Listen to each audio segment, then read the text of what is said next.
What's up, guys? Today I'm back again with another DIY video, and today we're going to be making a DIY bath bomb. So I tried to do kind of a galaxy one here. Alright, so the ingredients to make this are baking soda, lemon juice. You will also need Epsom salt. Now you need you can use any of your favorite oils. I'm going to add some rosehip oil and any essential oil to make it smell good. I'm going to use spearmint today.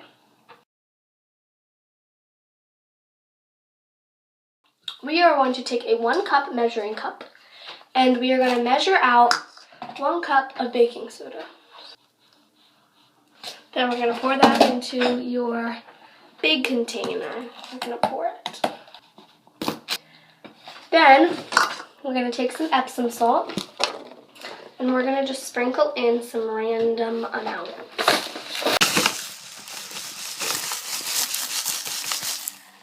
That's about how much I'm using, and you can see the difference between the salt. Once you have your salt poured in, you can go ahead and set that aside. So now we're actually going to take our 1 cup and we're going to pour some water in. It doesn't matter how much.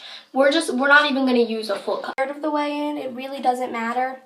And then we are going to take our lemon juice and add that in. Lemon juice should not fizz. Whoops. But you should put enough in there to... This is going to be the liquid that we add to make that into that wet sand substance. So we will be adding in our scent as well as any other oil. This is optional. So I'm going to pour in a few drops of each.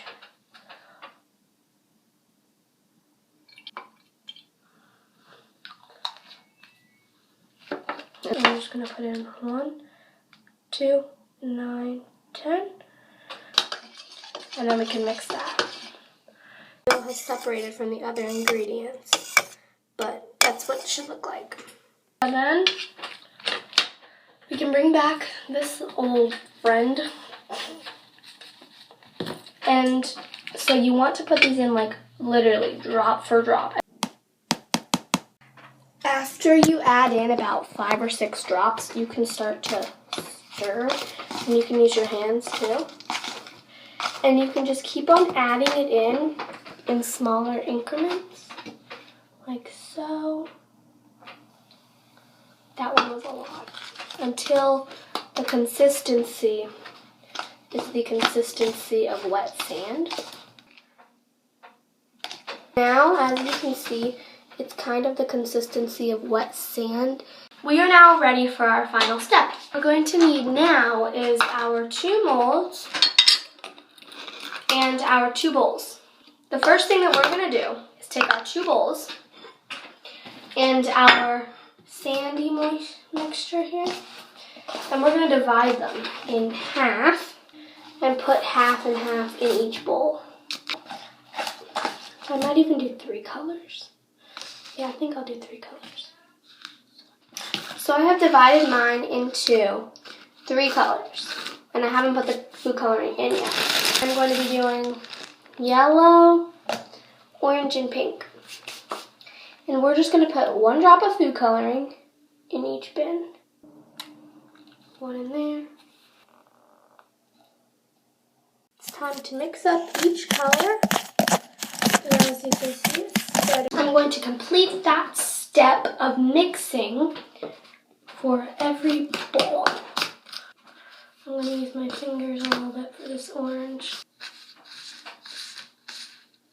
Here are my 3 colors. And we're ready for the next step. Basically, the next step is self-explanatory and simple. The first thing we're going to do is take the color that we would like to be on the bottom and fill it a little bit on the bottom. Make sure you're pushing it down with your fingers so that it's tightly in there and won't move during the freezing time. Then you can take your next color, or whatever you would like to be next, and put that on. Pushing it down hard as well.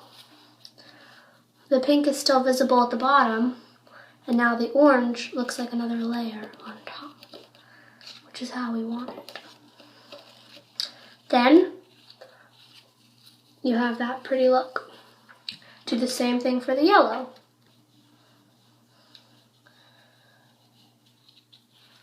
So we would do pink at the bottom again, orange in the next layer, and I'm just layering it again. This is not just gonna stay together like that. You're gonna need to put a heaping amount of some color. I have a lot of pink left, so I'm gonna put a heaping amount of pink, and it's going to overflow. It is, that's what you want. I know I'm making a mess here. So you see how they're both heaping?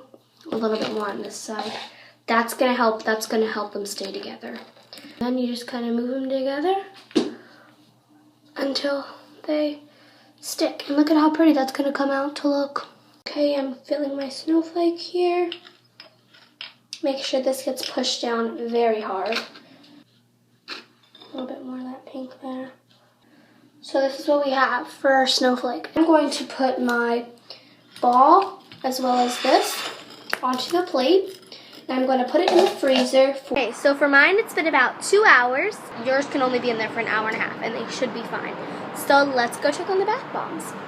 To take these out, you're simply going to need a butter knife.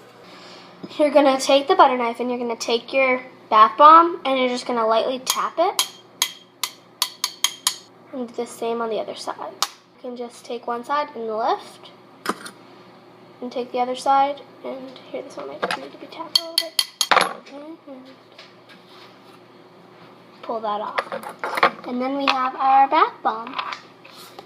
So in the end, we have a really nice bath bomb here that fizzes nicely and dissolves very quickly. I hope you guys enjoyed this video. Make sure to comment, like, subscribe, whatever you need to do to my channel. If you want to see more DIYs, make sure you comment and tell me what you would like to see. Thanks for watching. Bye!